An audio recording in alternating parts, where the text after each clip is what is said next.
ফিরে এলাম বিরতির পর। এবার নজর রাখবো আজ নজরে যে খবরের দিকে, অর্থাৎ আজ দিনভর যে গুরুত্বপূর্ণ খবরের দিকে আমাদের নজর থাকবে, সেই খবরের আপডেট আপনাদের কাছে আমরা পৌঁছে দেব। বিভিন্ন জায়গা থেকে আমাদের সঙ্গে থাকবেন আমাদের প্রতিনিধিরা। অবশ্যই প্রথমে আমরা বীরভূমের দিকে নজর রাখি, কারণ বীরভূমে এই মুহূর্তে অত্যন্ত অস্বস্তিতে রয়েছে বীরভূম জেলা বিজেপি। কি কারণ অনুপম হাজরা তার ফের পোস্ট এবং সেই পোস্টকে ঘিরেই যথারীতি বিতর্ক শুরু হয়েছে। বিজেপি জেলা সভাপতি ধ্রুব সাহা তিনি একটি বিতর্কিত পোস্ট করেছিলেন।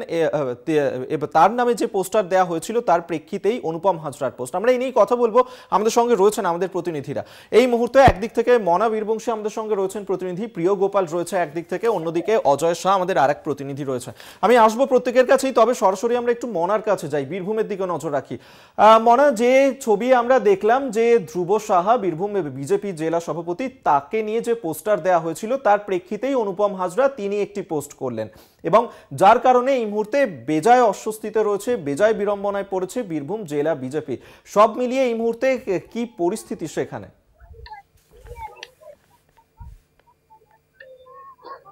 দেখো অভিক, সব মিলিয়ে পরিস্থিতি বলতে এই মুহূর্তে দাঁড়িয়ে অনুপম, তুমি জানো যে বিজেপির কেন্দ্রীয় সম্পাদক, যে এই মুহূর্তে রাজ্য রাজনীতিতে বিজেপির সবচেয়ে বড় কাঁটা, এমনই একটা চিত্র, এমন একটা পরিবেশ গোটা বীরভূম তথা গোটা পশ্চিমবঙ্গের রাজ্যে বলা যেতে পারে এরকম ধরনের একটা ছবি। কারণ তুমি জানো যে বছর ঘুরলেই কিন্তু লোকসভা নির্বাচন, অত্যন্ত গুরুত্বপূর্ণ একটি নির্বাচন হতে চলেছে, যে আগামী দিনে দেশ পরিচালনার ক্ষেত্রে কে কোন দল কেন্দ্রে শাসকে থাকবে।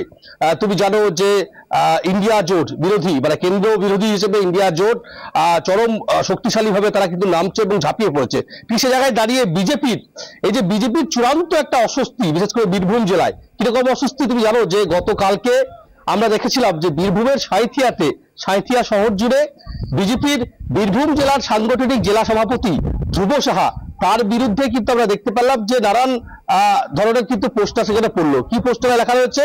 পোস্টারে লেখা রয়েছে যে ধ্রুব সাহার বিরুদ্ধে কেন্দ্রীয় এজেন্সি অর্থাৎ ইডি, এনফোর্সমেন্ট ডিরেক্টরেট, সিবিআই এর তদন্ত চায়। ধ্রুব সাহা পার্টির টাকা আত্মসাৎ করেছে।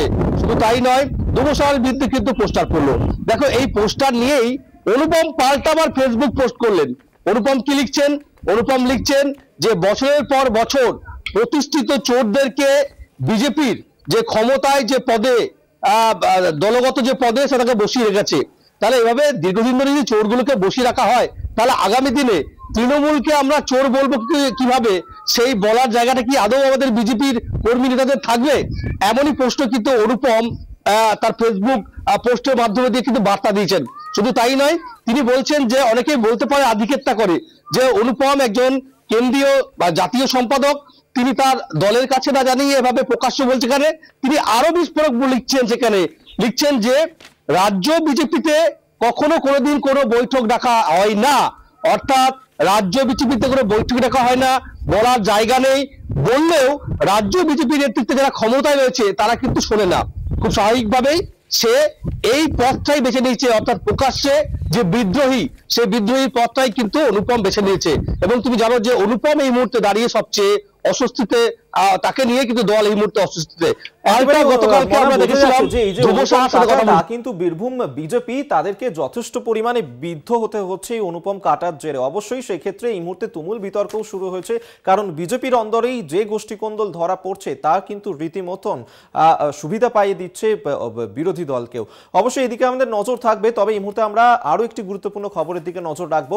গীতা পাঠ, আমরা জানি যে আগামী 24শে ডিসেম্বর বিজেপির তরফ থেকে লক্ষ্য কণ্ঠে যে গীতা পাঠের অনুষ্ঠান এবং সেখানেই প্রধানমন্ত্রী নরেন্দ্র মোদী থাকার উপস্থিত কথা রয়েছে। কিন্তু তার আগে 11 দিন ব্যাপী একটি গীতা পাঠ অনুষ্ঠান করা হয়েছে ঘাটালে। কারা এই ঘটনার উদ্যোক্তা কালচিনিতে, আমরা এই নিয়েই কথা বলবো। অজয় শাহ এই মুহূর্তে আমাদের সঙ্গে রয়েছে। অজয়, এই যে 11 দিন ব্যাপী গীতা পাঠের আয়োজন করা হচ্ছে, এই উদ্যোগ কাদের?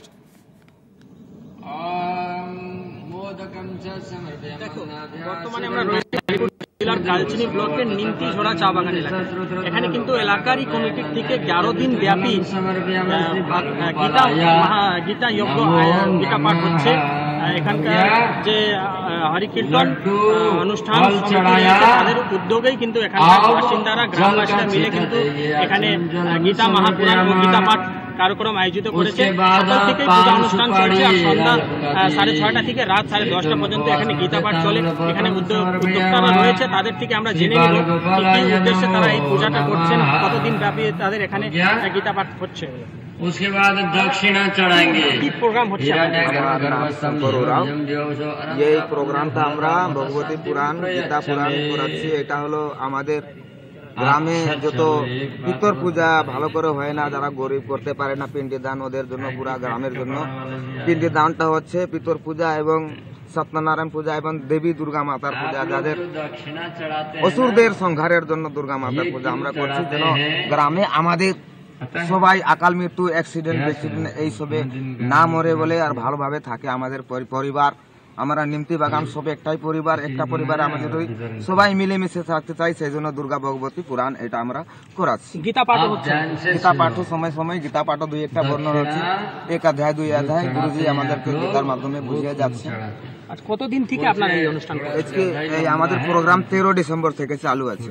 কি কি আর প্রোগ্রাম হচ্ছে এখানে? ভগবতী পুরাণ একেবারেই অজয় বোঝা যাচ্ছে যে এই কালচিনিতে যে গীতা পাঠের আয়োজন করা হচ্ছে এবং সেই নিয়েই বিভিন্ন কর্মসূচি বিভিন্ন অনুষ্ঠান সেখানে রয়েছে। অবশ্যই তুমি আমাদের সঙ্গে থাকো, এতক্ষণ অজয় কালচিনি থেকে আমাদের সঙ্গে রয়েছেন আমাদের প্রতিনিধি।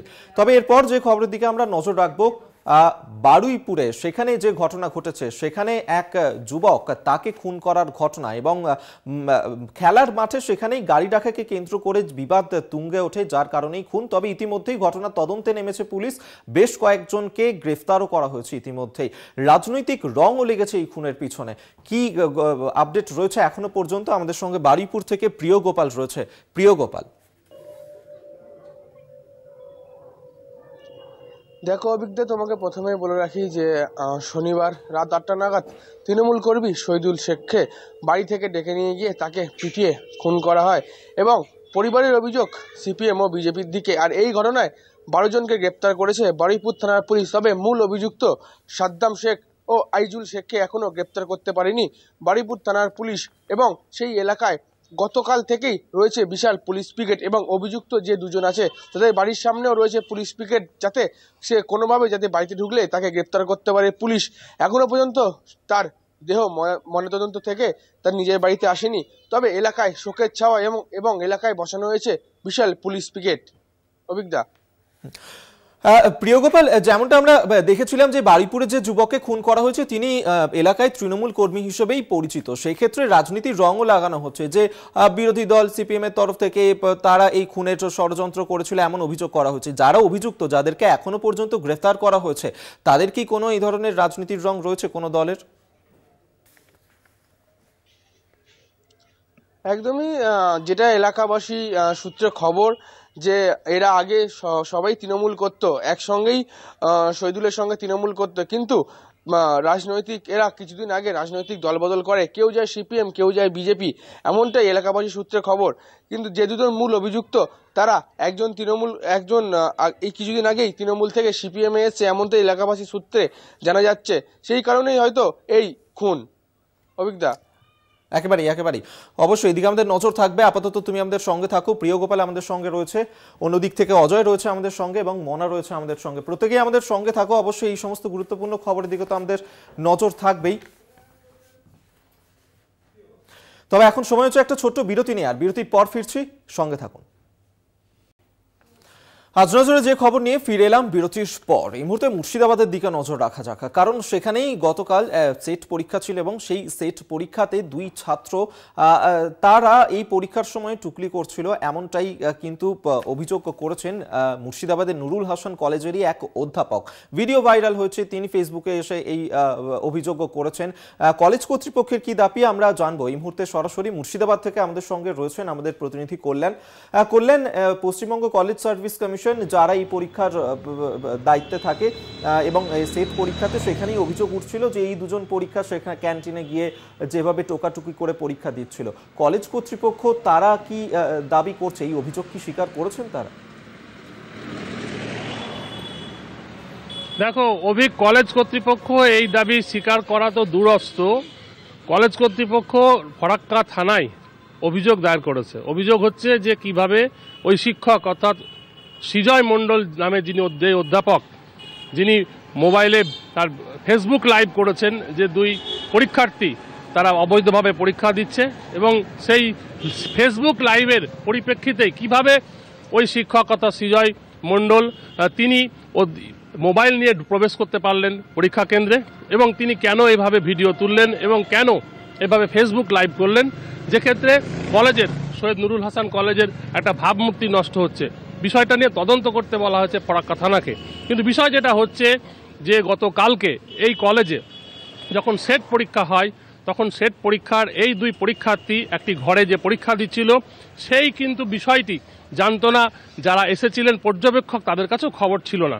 কারণ সৃজয় মণ্ডল যখন তিনি ফেসবুক লাইভ করেন, সেই লাইভ করার সময় প্রিন্সিপালের কাছে যেমন পৌঁছান, তেমনি আমরা দেখেছি সেই ভিডিওর ভাইরালে যারা পর্যবেক্ষক আছে তাদের কাছেও পৌঁছান।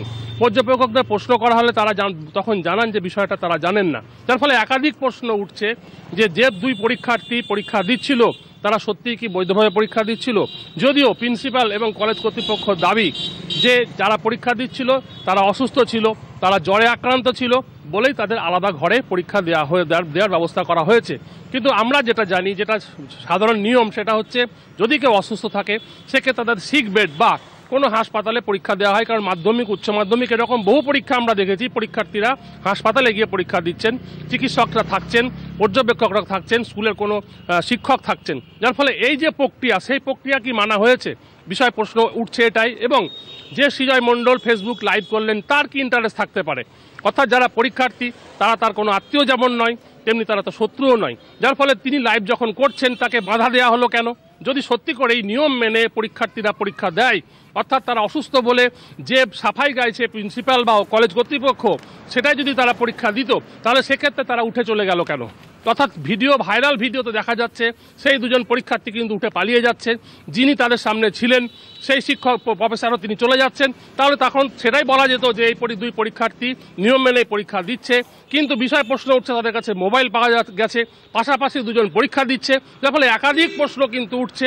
এখন কলেজ কিভাবে এই দুই পরীক্ষার্থীকে আলাদা ঘরে পরীক্ষা দেওয়ার ব্যবস্থা করলো সেটাই সবচেয়ে বড় বিষয়। সেই তদন্ত চাইছে এলাকার মানুষ এবং অন্যান্য পরীক্ষার্থীরা। পাশাপাশি যিনি সৃজয় মণ্ডল অভিযোগ করেছেন তার অভিযোগের কথা এবং তার বক্তব্যের কথা তিনি ফেসবুকে লাইভ করছেন একেবারে, এবং ফেসবুকে লাইভ করেছেন, এবং সেখানেই এই যে সেট পরীক্ষা যার মাধ্যমে রাজ্যের কলেজ এবং বিশ্ববিদ্যালয়গুলোতে অ্যাসিস্ট্যান্ট প্রফেসর নিয়োগ করা হয় সেই পরীক্ষাতেই বেনিয়ম কিভাবে করা হয় সেই প্রশ্নই তুলেছেন তিনি। এবং অবশ্যই এই খবরের দিকে তো আমাদের নজর থাকবেই, তুমি আমাদের সঙ্গে থাকো করলেন। তবে এই মুহূর্তে আমরা ঘাটালের দিকেও নজর রাখবো, কারণ যেমনটা জানা যাচ্ছে সেখানে আবাস প্লাস যে প্রকল্প তার সেই কিন্তু এই মুহূর্তে শিখেই উঠেছে, যার কারণে সেখানকার প্রচুর পরিমাণ ইটভাটার শ্রমিকরা তারা কর্মহীন হয়ে পড়েছেন। কি বলছেন তারা আমরা জানবো। মধুসূদন এই মুহূর্তে আমাদের সঙ্গে রয়েছে ঘাটাল থেকে প্রতিনিধি। মধুসূদন, ইটভাটার শ্রমিকরা তারা কর্মহীন হয়ে পড়েছেন, কি বলছেন, কি দাবি তাদের? দেখো একেবারে অভিক কিন্তু পশ্চিম মেদিনীপুর জেলায় 102টির মতো ইটভাটা রয়েছে, যেগুলি কিন্তু নভেম্বর মাস হলেই কিন্তু ইটভাটাতে আগুন জ্বলতে থাকে আর পরবর্তীতে ইট তৈরির কাজ শুরু হতে থাকে। তবে এইবারে যে ছবিটা এইবারে কিন্তু একেবারে ভিন্ন, নভেম্বর মাস পেরিয়ে ডিসেম্বর মাস পড়ে গেলেও কিন্তু এখনো সেভাবে কিন্তু ইটভাটাতে আগুন জ্বলেনি। কারণ ইটভাটার মালিকেরা জানাচ্ছেন যে গত বছরে যে আবাস প্লাসের যে বাড়ি হওয়ার কথা ছিল সেই বাড়িগুলি কিন্তু এখনো পর্যন্ত হয়নি। তবে সেই বাড়ি হওয়ার কথা যখন ঘোষণা করা হয়েছিল তা ইটভাটার মালিকেরা কিন্তু আশায় বুক বেঁধেছিলেন। কোটি কোটি ইট বানিয়ে রেখেছিল ইটভাটার মালিকেরা। একসময় যেমন ইটভাটাতে যুক্ত শ্রমিকেরা তারা যেমন একটা কাজ পেয়েছিলেন ইট তৈরির ক্ষেত্রে, এবারে কিন্তু সেই কাজ তারা কিন্তু হারিয়েছেন। ফলে কিন্তু এক প্রকার যেমন ইটভাটার শ্রমিকদের তারা একটা সংসার চালাতে যেমন একটা অসুবিধা হচ্ছে, পাশাপাশি ইটভাটার মালিকেরও একটা কিন্তু কপালের দুশ্চিন্তা লক্ষ্য করা যাচ্ছে। এখানে দেখো প্রশ্ন উঠছে, আবাস প্লাসের বাড়ি যদি তৈরি হতো তাহলে কিন্তু ইটভাটার যে সমস্ত মালিকেরা কোটি কোটি ইট তৈরি করে রেখেছিলেন সেইগুলিও যেমন অন্যত্র যেত এবং বাড়ি তৈরির কাজে লাগতো। এবারে কিন্তু কোটি কোটি ইট কিন্তু ইটভাটাতেই পড়ে রয়েছে। অভিক, কিন্তু মধুসূদন, সেক্ষেত্রে আবাস প্লাস যে প্রকল্প সেই প্রকল্পের কাজ হঠাৎ করে কেন বন্ধ হয়ে গেল?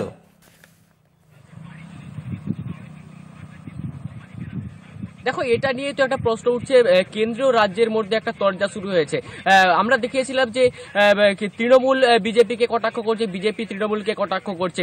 আবাস প্লাসের যে কেন্দ্রীয় আবাস যোজনার যে বাড়ি, সেই বাড়ির লিস্ট, এবং আমরা দেখেছিলাম যে গত কয়েক বছর আগে সার্ভের কাজ হলেও কিন্তু সেভাবে কিন্তু যে বাড়ির তৈরির কাজ, সেভাবে বাড়ির তৈরির কাজ কিন্তু শুরু হয়নি। ফলে এক কথায় যে আবাস প্লাসের যে বাড়ি, সেই বাড়ি তৈরি না হওয়ার কারণে কিন্তু ঢুকতে বসেছে এই ইটভাটার যে মালিকের এক যে পক্ষ, অপরদিকে শ্রমিক সংগঠনে। একেবারেই মধুসূদন, তুমি আমাদের সঙ্গে থাকো, অবশ্যই এই ঘটনার দিকেও আমাদের নজর থাকবে। আমাদের সঙ্গে রয়েছেন আমাদের বাকি প্রতিনিধিরাও, প্রত্যেকেই আমাদের সঙ্গে থাকো, অবশ্যই এই খবরের দিকে তো আমাদের নজর থাকবেই। এখন সময় হচ্ছে আরো একটা ছোট্ট বিরতি নেয়ার, বিরতির পর আবারও ফিরছি, সঙ্গে থাকো। ফিরলাম বিরতির পর। এই মুহূর্তে বীরভূমের একটি বড় খবরের দিকে নজর রাখবো। ফের একবার পোস্টার পড়লো ধ্রুব সাহার বিরুদ্ধে। ধ্রুব সাহার বিরুদ্ধে সিউড়িতে এবার পোস্টার দেওয়া হয়েছে। বীরভূমের বিজেপি জেলা সভাপতি ধ্রুব সাহাকে নিয়ে ফের একবার পোস্টার।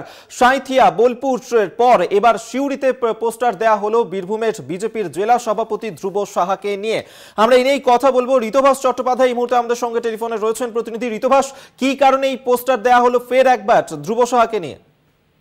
হ্যাঁ দেখো, আজই সাঁইথিয়াতে জনসভা করতে শুভেন্দু অধিকারীর আসার কথা আছে, কিন্তু তারই আগে গতকাল আমরা দেখেছিলাম সাঁইথিয়ার বিভিন্ন জায়গায় কিন্তু ধ্রুব সাহার নামে পোস্টার পড়েছিল। বলা যায় তার বিরুদ্ধে পোস্টার পড়েছিল, তার দুর্নীতির অভিযোগ তুলে, এবং ইডি সিবিআই তদন্ত চেয়ে কিন্তু তার উপর সাঁইথিয়াতে পোস্টার পড়েছিল। তারপর আজ আবারও সেই একই ঘটনার পুনরাবৃত্তি দেখা গেল। সিউড়ির বিজেপি শহর কার্যালয়, জেলা কার্যালয় সহ ধ্রুব সাহার গাড়িতেও পোস্টার লাগানো হয়েছে ধ্রুব সাহার বিরুদ্ধে, এবং সেখানেও কিন্তু ইডি এবং সিবিআই এর তদন্ত চাওয়া হয়েছে এবং কার্যত দুর্নীতির অভিযোগ তোলা হয়েছে। আর এই নিয়েই কিন্তু শুরু হয়েছে রাজনৈতিক চাপানোতর, যেখানে তৃণমূল কিন্তু বলছে যে এটা বিজেপির গোষ্ঠীদ্বন্দ্ব। এই গোষ্ঠীদ্বন্দ্বের কারণেই কিন্তু ধ্রুব সাহার বিরুদ্ধে সোচ্চার হচ্ছে বিজেপি কর্মীরা। যদিও বিজেপির দাবি, বা ধ্রুব সাহার সঙ্গে কথা বলেছিলাম, তার দাবি তৃণমূলের মদতেই কিন্তু কেউ বা কারা এই কাজটি করছে। তোমাকে আরো একটা জিনিস বলে রাখি, এই ঘটনার একটি সিসিটিভি ফুটেজও কিন্তু সামনে এসেছে, যেখানে দেখা যাচ্ছে দুই যুবক মুখে রুমাল এবং মুখ এবং মাথায় রুমাল বেঁধে রাতের অন্ধকারে কিন্তু পোস্টার লাগিয়ে যাচ্ছে ধ্রুব সাহার গাড়িতে। আর সেই সিসিটিভি ফুটেজ কিন্তু আমাদের হাতে ইতিমধ্যেই এসছে। আর স্বাভাবিকভাবেই এখন এটাই দেখার বিজেপির জেলা নেতৃত্বের তরফে কোনো ব্যবস্থা নেওয়া হয় কিনা, বা এই নিয়ে এই যে রাজনৈতিক চাপানোতর এটা কোথায় গিয়ে থামে, বা শুভেন্দু অধিকারী বা এই প্রসঙ্গে কি বলেন। অধিক একেবারে অবশ্যই এদিকে আমাদের নজর থাকবে। আপাতত ধন্যবাদ ঋতুভাস তোমায়।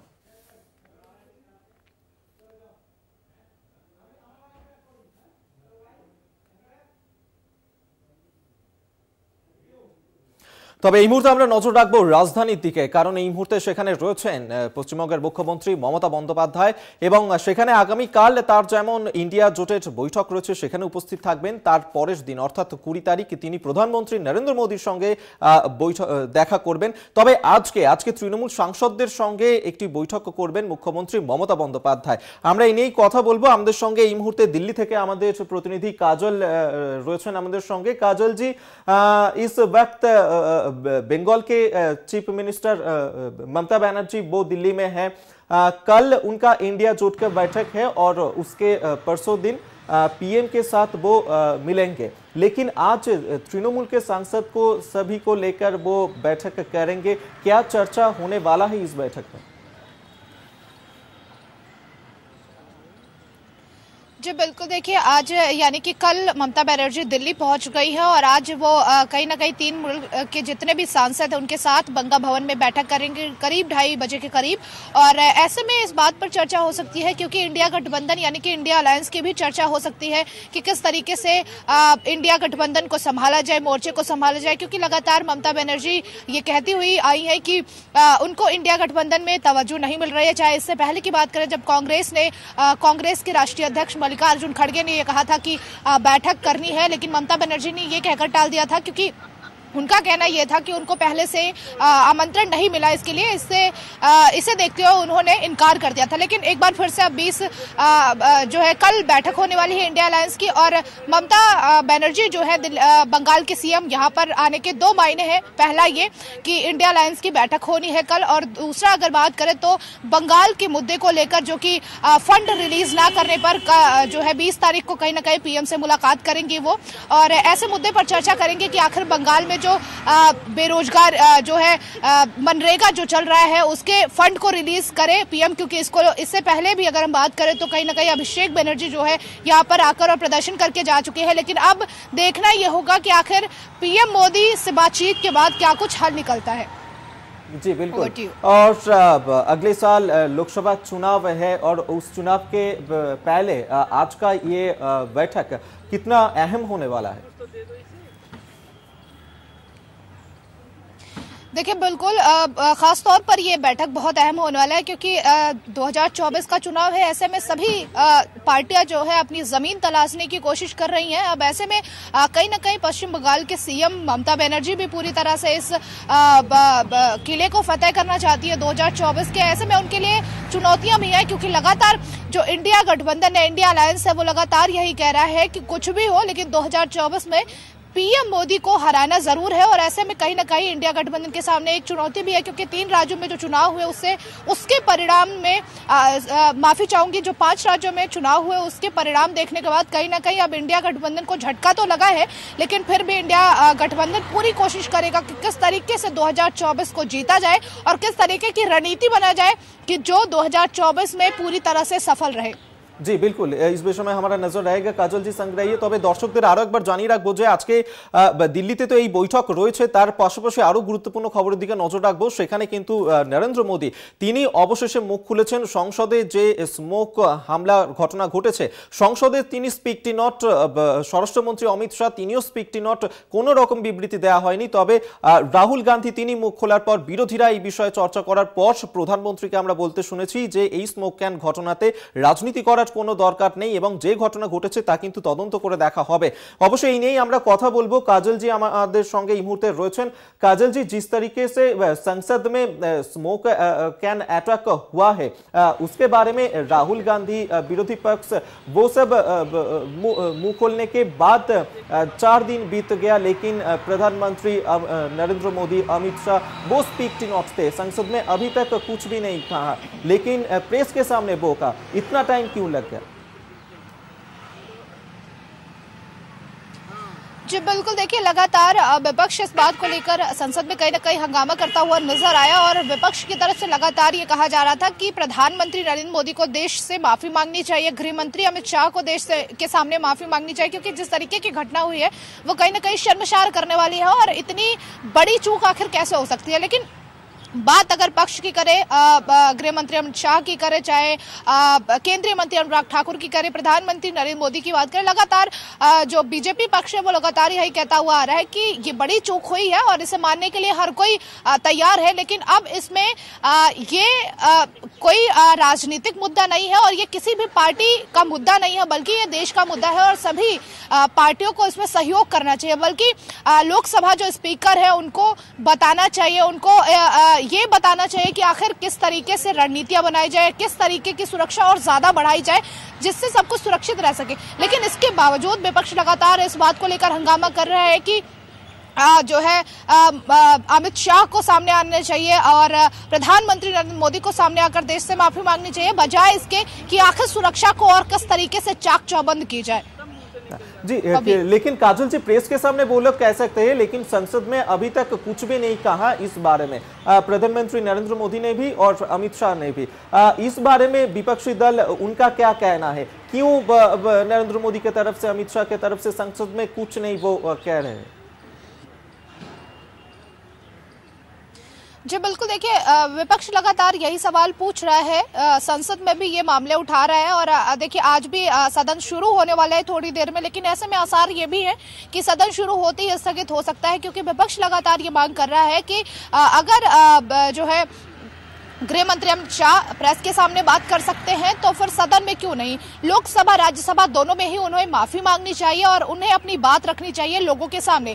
लेकिन अब सवाल ये उठता है कि लगातार बीजेपी की तरफ से ये कहा जा रहा है कि हमें सुरक्षा में और ज्यादा चाक चौबंदी करने की जरूरत है, ना कि जवाब सवाल करने की, और ये किसी भी पार्टी की वजह से नहीं हुआ है और किसी भी पार्टी को इसमें दोषी नहीं ठहराया जाना चाहिए, बल्कि इस पे अपना एक रिव्यू देना चाहिए, अपनी एक रणनीति बनानी चाहिए और एक सुझाव देना चाहिए लोकसभा स्पीकर को कि आखिर किस तरीके से इस मोर्चे को संभाला जाए, किस तरीके से सुरक्षा को और ज्यादा मजबूत किया जाए। लेकिन अब देखना ये होगा, क्योंकि थोड़ी ही देर में पार्लियामेंट शुरू होने वाला है, आज 11वां दिन है, और ऐसे में देखना ये होगा कि आज विपक्ष पूरी तरह से संसद चलने देगा या फिर से एक बार जोरदार हंगामा देखने को मिलता है, राज्यसभा हो चाहे वो लोकसभा हो। जी बिल्कुल बिल्कुल।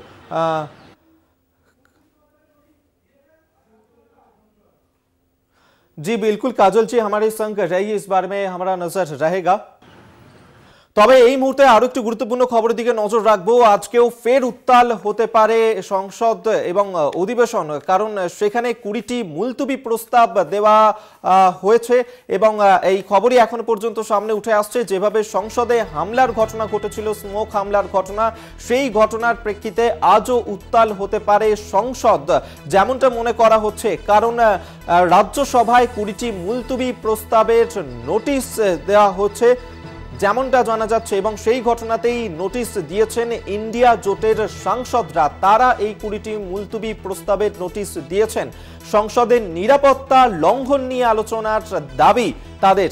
এই ইন্ডিয়া জোটের সাংসদরা তারা সম্মিলিতভাবে এই 20টি নোটিশ দিয়েছেন সংসদে হানা, এবং আজও সংসদের অধিবেশন যখন শুরু হবে তখন উত্তাল হতে পারে সংসদ, এমনটাই মনে করা হচ্ছে। কারণ রাজ্যসভায় 20টি মুলতবি প্রস্তাবের নোটিশ দেওয়া হয়েছে, নোটিশ দিয়েছেন ইন্ডিয়া জোটের সাংসদরা। গত 13ই ডিসেম্বর যেভাবে সংসদে স্মোক হামলার ঘটনা ঘটেছিল, সেই ঘটনার প্রেক্ষিতে এখনো পর্যন্ত সংসদে কোনো রকম বিবৃতি জারি করেননি, কোনো রকম বিবৃতি দেননি প্রধানমন্ত্রী নরেন্দ্র মোদী, স্বরাষ্ট্রমন্ত্রী অমিত শাহ। তবে আজ সংসদ উত্তাল হতে পারে মনে করা হচ্ছে। আমরা এই নিয়েই কথা বলবো। জয়ন্ত চৌধুরী আমাদের সঙ্গে এই মুহূর্তে টেলিফোনে রয়েছেন, প্রতিনিধি জয়ন্ত। জয়ন্তদা, আজ সংসদ ফের একবার উত্তাল হতে পারে, কারণ ইন্ডিয়া জোটের যে সমস্ত সাংসদরা রয়েছেন তারা সম্মিলিতভাবে রাজ্যসভায় 20টি মুলতবি প্রস্তাবের নোটিশ দিয়েছেন। কি জানা যাচ্ছে? হ্যাঁ, ঘটনাটা হলো যে এখনো পর্যন্ত যেটা তুমি বললে যে কোনোভাবে কোনো মন্তব্য সরকারি স্তরে জানা যায়নি বুধবারের অত বড় ঘটনা ঘটে যাওয়ার পর। যে ঘটনার প্রভাব বা ইম্প্যাক্ট শুধু ভারতবর্ষে নয়, সারা বিশ্বের মুখে আমাদেরকে একটা প্রশ্নের সামনে দাঁড় করিয়ে দিয়েছে যে সংসদের ভেতরে দুজন ঢুকে পড়েছিল। এখন তারা কি নিয়ে ঢুকেছিল, তারা কেন অস্ত্র ছিল না তাই জন্য বেঁচে গেলাম ইত্যাদি এইসব আলোচনা করে, আর ওদের বিরুদ্ধে ইউএপিএ আইনে শাস্তির ব্যবস্থা করা, তদন্ত করা, বিরোধীদের ঘাড়ে চাপিয়ে দেওয়ার চেষ্টা, এইসব নানান কিছু হচ্ছে। এই সবটাই হচ্ছে বেসরকারি সেই অর্থে, কারণ সংসদ চলাকালীন সংসদের ভেতরে কথা বলতে হয়, সংসদের ভেতরেই তার জবাব দিতে হয়। বিধানসভার ক্ষেত্রেও তাই, লোকসভা রাজ্যসভার ক্ষেত্রেও তাই। তো মজার ব্যাপার, কালকে দেখা গেল 3 দিন 4 দিন বুধবার থেকে কত রোববার অবধি কোথাও কোনো মন্তব্য না করে গতকাল হঠাৎ করে একটি সংবাদপত্রে আমরা দেখতে পেলাম তিনি সাক্ষাৎকার দিয়েছেন প্রধানমন্ত্রী স্বয়ং।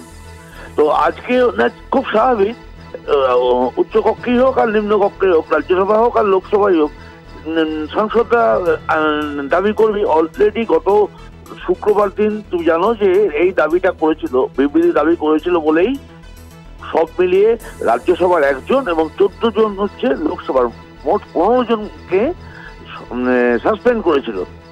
তবুও স্বরাষ্ট্রমন্ত্রী এই নিরাপত্তার বিষয়ে বলার জন্য প্রাথমিকভাবে তিনি দায়বদ্ধ। তিনি একটি মন্তব্য করেননি, চলতি অধিবেশন মুখো হয়নি।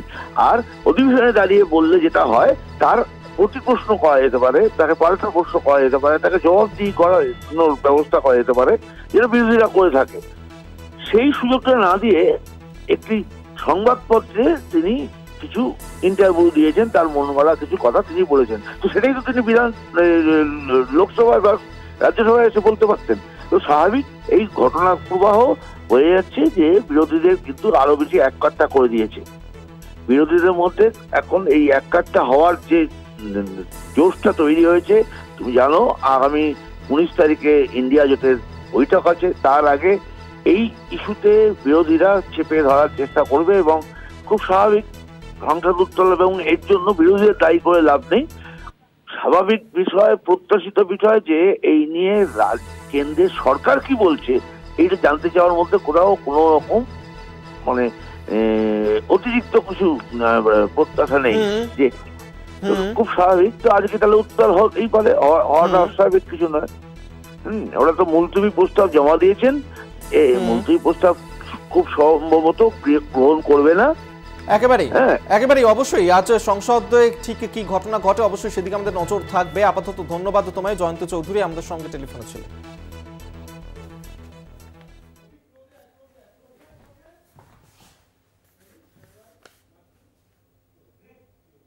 এখন সময় একটা ছোট্ট বিরতির পর আবারও ফিরছি, সঙ্গে থাকুন।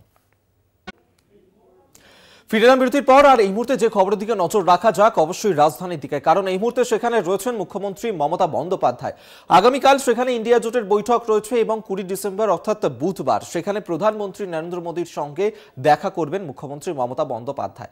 তবে এই দুদিনের বৈঠকের আগে আজকের দিনটা খুব গুরুত্বপূর্ণ, কারণ আজকে তৃণমূল সাংসদদের সঙ্গে নিয়ে একটি বৈঠক করতে চলেছেন মুখ্যমন্ত্রী মমতা বন্দ্যোপাধ্যায়, এবং সেই বৈঠকেই তৃণমূল কংগ্রেসের ঠিক কি কি রণকৌশল হতে পারে, কি কি স্ট্র্যাটেজি তারা নিতে পারে সেই সংক্রান্ত বিষয় নিয়ে কিন্তু আলোচনা হতে পারে, চর্চা হতে পারে, এমনটাই কিন্তু মনে করা হচ্ছে। এবং 24-এর আগে এই দিল্লি সফর অত্যন্ত গুরুত্বপূর্ণ, এবং আজকে সেখানে বঙ্গভবনে, সেখানেই দিল্লির বঙ্গভবনে তৃণমূল সাংসদদেরকে নিয়ে বৈঠক করবেন মুখ্যমন্ত্রী মমতা বন্দ্যোপাধ্যায়, এবং তারপর আগামীকাল অর্থাৎ মঙ্গলবার ইন্ডিয়া জোটের বৈঠক রয়েছে, এবং সেই বৈঠকের পরের দিনে অর্থাৎ বুধবার প্রধানমন্ত্রী নরেন্দ্র মোদীর সঙ্গে দেখা করবেন মুখ্যমন্ত্রী মমতা বন্দ্যোপাধ্যায়।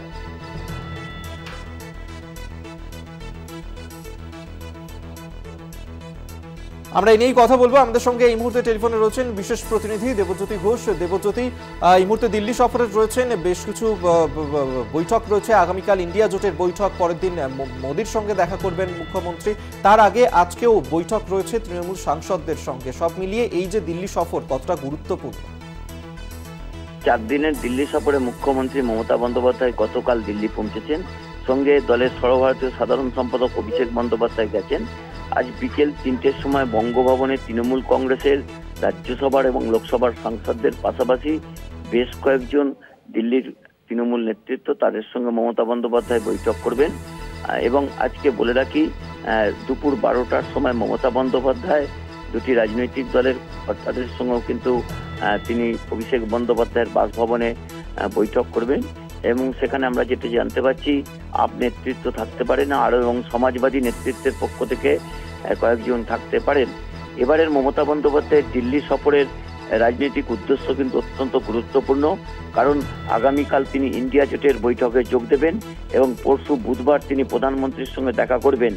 রাজ্যের যে বিশাল পরিমাণ বকেয়া টাকা রয়েছে, বিভিন্ন প্রকল্পের টাকা রাজ্য সরকার পাচ্ছেন না বলে অভিযোগ করছেন, তা নিয়েও কিন্তু প্রধানমন্ত্রীর কাছে পঞ্চমবারের জন্য সাক্ষাৎ করবেন রাজ্যের মুখ্যমন্ত্রী মমতা বন্দ্যোপাধ্যায়।